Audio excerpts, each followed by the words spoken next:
Hello there, ladies and gentlemen, boys and girls, children of all ages. My name is Mr. DB333, and welcome back to Archman for Kaiserredux as, well, the Parakzai Empire. In the last video, through the power of Allah and consequence, we managed to overwhelm the Dominion of Delhi and moved on from just being Afghanistan. Unfortunately, our great leader, Mr. Habibullah Khan, died in a tragic hunting accident, because I think the devs confused, thought this was EU4 they were developing and not HoI 4. But now we have Nasrullah Khan on the throne, but some people think that this all is a little suspect. Now, we're not going to engage in any of these rumors. We have nothing to fear from baseless claims.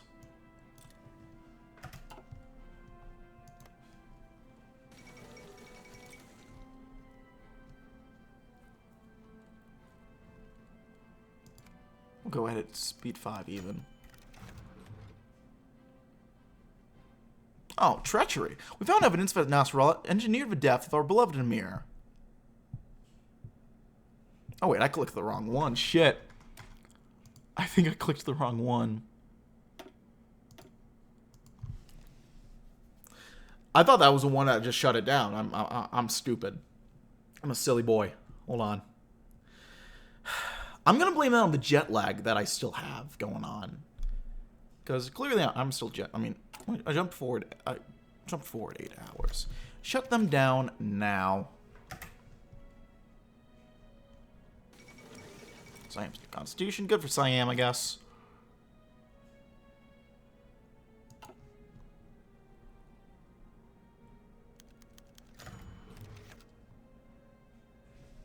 The recent death of Habibullah Khan and subsequent controversy surrounding his death has caused a rift in the army. With the two men vying for the throne, Nasrullah and Amullah Khan being career military men, the army has begun choosing sides between two candidates. More traditional sects have sided with Nasrullah, while the progressive factions within it have fallen behind Amanullah. One, however, has managed to seize the lion's share and force the other army group to stand down, who has won out in the end. The order holds, as the army stands by the commander-in-chief. That was easy enough.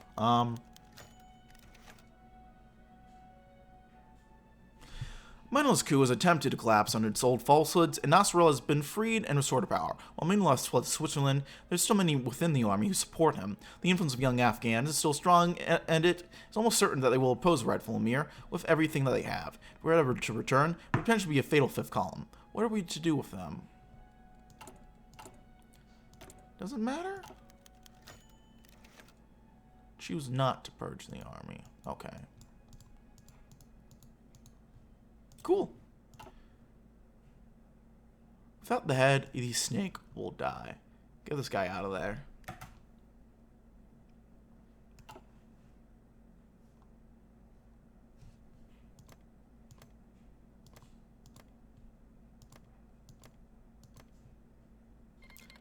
This is a huge amount of population. Oh crap, I didn't even realize. Kar versus Kiva. Interesting. Okay.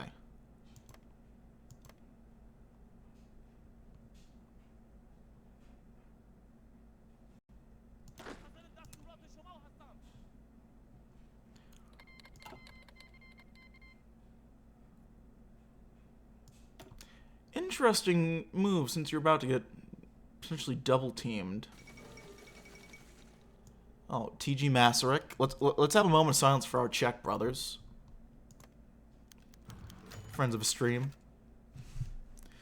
Nasrullah Khan has consolidated his rule against all opposition. His opponents on all sides have been broken, killed, or forced into hiding. The traitor Prince Amanullah has fled the country, and his support is dwindling even amongst the young Afghans. The army is fiercely loyal to the new emir, and Nasrullah's riding wave of popularity began by his late brother. Other dissidents have been forced into the mountains, where they will starve and dwindle away. Now there's nothing standing between the emir and his vision for Afghanistan. The war is behind us. Excellent. Afghan is done. Also have the return of tradition. Nasrullah has alleviated crisis led by Habibullah's death and has seized power instead of his brother. He has taken control of Afghanistan, and with that he shall begin steps towards bringing the nation back into tradition's fold. Finally, one more focus, Paif and a pious emir. Afghanistan will not have to fear its future for as long as it remains in the good graces of faith and tradition. Allah will protect it from all challenges. Nasrullah will make it so, undoing reform and returning our glorious nation to bask in the grace of Allah. There we go, beautiful. Nothing we can do on the army tree side quite yet.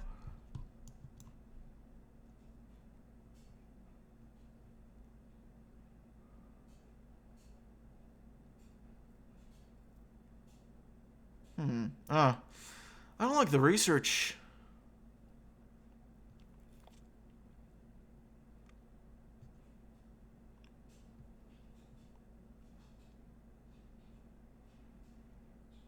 The research hit is not the best.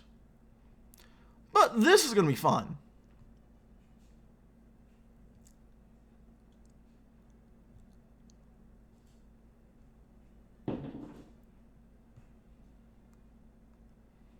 Oh, yeah. Well, here we are. Shit, where we go. The Crown Prince ascends. Finally, after decades of careful planning and determination, Nasrullah Khan now sits on the Afghan throne. His enemies still circle, waiting for their time to strike, but they will be dealt with in time. It's up to the new emir to decide the future fate of Afghanistan. Well, it's impossible to say what Nasrullah will do. His almost unmatched zealotry, love of tradition, and alliance with conservative religious elements of society can give the world a hint as to what the future holds for his country. Even then, I don't know if they fully know what we have planned.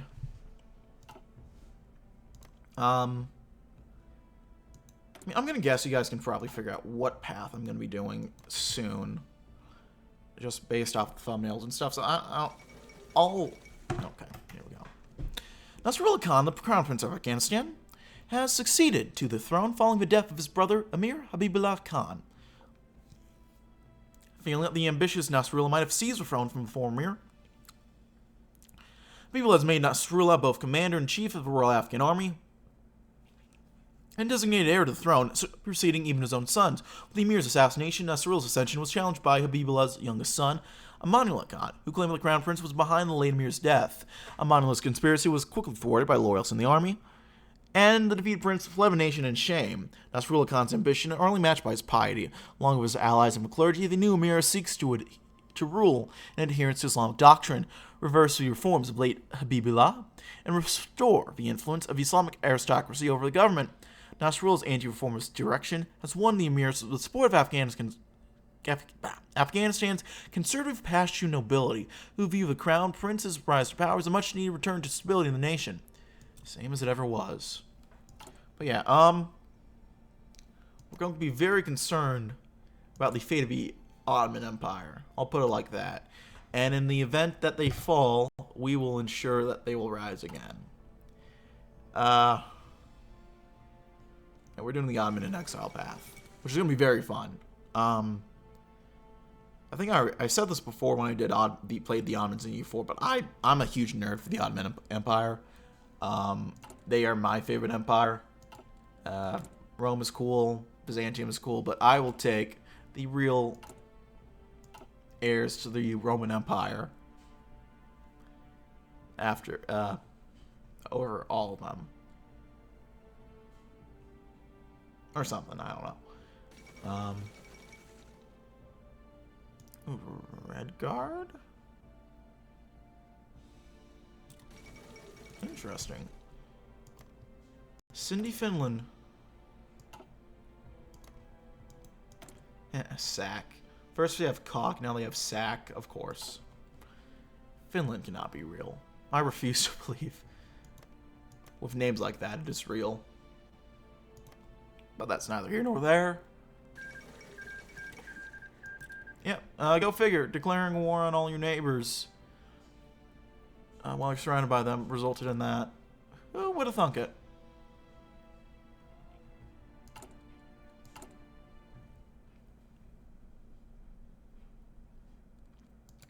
Do speed 5.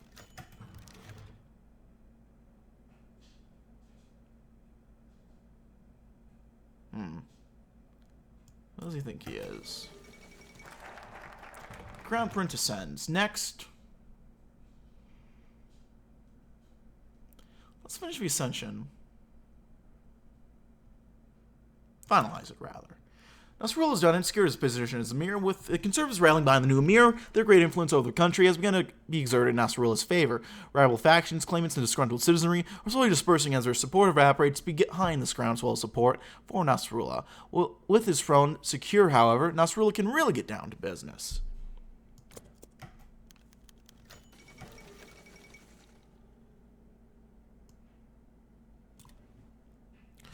With his opponents finally rooted and reign secured, Nasrullah Khan has formally called Aloya Jirga to crown him as ruler of Afghanistan.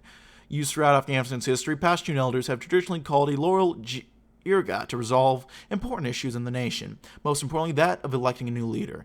Dropping the title of king, which had been used during Habibullah's rule, Nasrullah was chosen to be crowned as Emir of Afghanistan.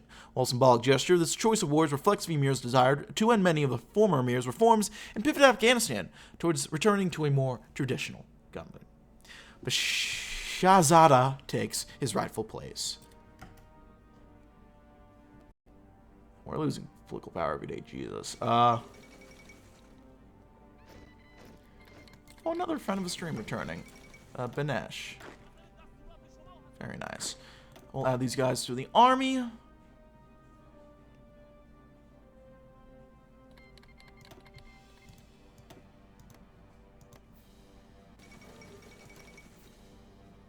Communist in Italy. Oh, it looks like Mongolia's gone with Sternberg. Very funny. Ooh, Turkestan Republic. Very interesting.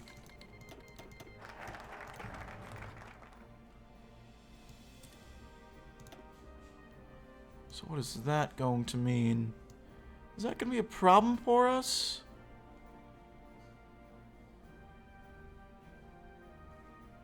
It could be potentially. I'm not going to lie. We'll just got to make sure that we're stronger than them. Alright, let's get this done. The decadence of Habibullah and his push of Western reforms enraged the conservative tribes of Afghanistan's hinterland.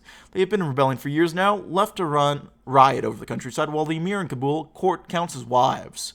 Now, however, their only ally in the royal family, Nasrullah, has taken the throne, and he has called a conference in Kabul to settle the tribe's grievances and end their incessant fighting.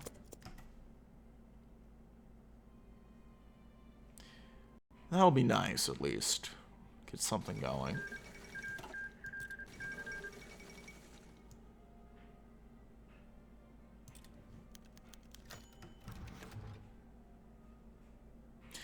The U.S. Turkestan delegation arrived this morning, requesting to support their independence against war against the Xinjiang clique, and should respond. We can provide them just weapons and gold on a regular basis as full support, or just this once as partial support, or not support them at all.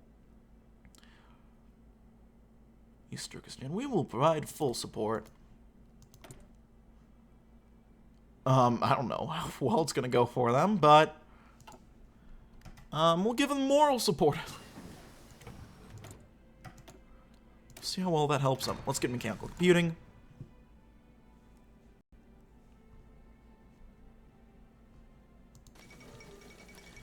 Tories elected. Mustafa Kemal shot. Oh no.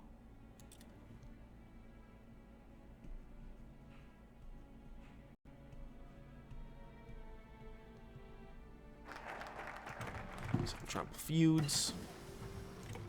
Let's bring unity to the empire. The instability that has plagued the emirate has to come to an end if Afghanistan is to thrive. Various rebellions of equally various sizes still roam the countryside, taking advantage of the neo-anarchy ushered in by the chaos of Habibullah's death. While Nasrullah is kind to his friends, these rebels are not his friends. All available military forces will be used to disperse these rebels and finally unify the state. Getting rid of growing tensions will be nice. But the war support loss will be a little rough. But we're not at war anyway, and we have plenty of support anyway. So I can live with that, I think. Maybe. Oh, Charlie Curtis. His VA, I can do it.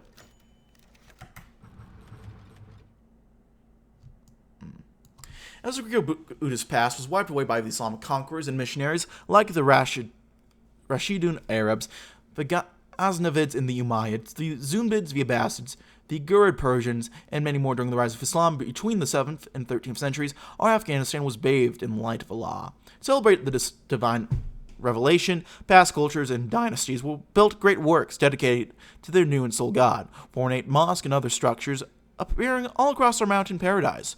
However, none of these great works compare to the great minaret of Jam and similar contemporaries like the Ghazni minarets and others like them. Roughly 60 of these minarets and towers were constructed by the great Islamic conquerors of Central Asia between the 11th and 13th centuries to honor their victories and to mark their new lands, with many still standing today not only in our Afghanistan, but in places like India, Persia, Bukhara, Kulkan, and Khiva, the most famous of which being the tallest of them all, the Kutlug Timur minaret near Organj near Lake Saryimgash. Not just towers be all forgotten, these minarets have influenced architecture and art in Central and Southern Asia for centuries, with even the great Mughal empires of India copying their design in many of their great works. However, it seems their storied legacy was not meant to last. After centuries upon centuries of arid weather, sandstorms, earthquakes, and violent conquests all across the region, these minarets, and especially the minaret of Jam, despite its extreme isolation in one of the most inaccessible regions of the nation, have begun to fall apart. As the verses of the Quran chiseled into the masonry begin to decay, and as the intricate brick, glazed tile, and stucco, all adorned in Kufic and Nashki calligraphy, continue to crumble into dust, we must decide on our final fates. Shall we leave these towers to slowly wither, saving state funds, but leaving them to their fate under Allah's protection alone? Or should we spend some state funds to declare these sites important to our heritage and history while working to repair them, or at least stopping them from falling apart? Work to repair the minarets and preserve them for future generations.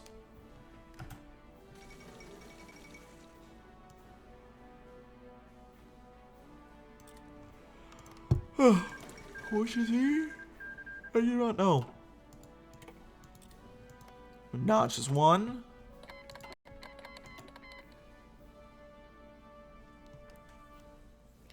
I think that kind of works because we want the Ottomans to implode. After all,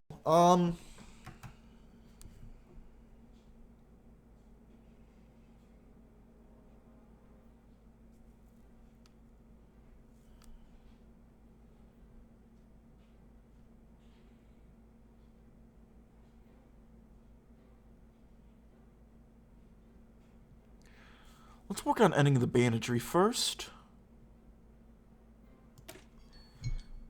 The Afghan countryside is almost tailor-made for bandits. Most of the country is an elaborate labyrinth of caves and mountains. It will be hard to work, but these mountains must be finely combed to smoke out any remaining bandits who wish to make an easy profit. Well, oh shit, we felt mine on research. Concentrated. It's pretty easy for me. And I think we'll go ahead and leave it there, my friends. But thank you as always for watching. If you like this video, leave a like. If not, feel free to dislike. If you want having comments or feedback, leave them in the comment section below. I read all the comments I get, and I appreciate any and all feedback you might have for me. Check out my various links down in the description box below, including the Twitch, which this was filmed on live. Go ahead and send a follow, and maybe even Twitch Prime if you're feeling generous, or a normal subscription. And yeah, I'm going to go ahead and leave it there. But thanks for watching, gang. I'll see you all next time. Bye-bye.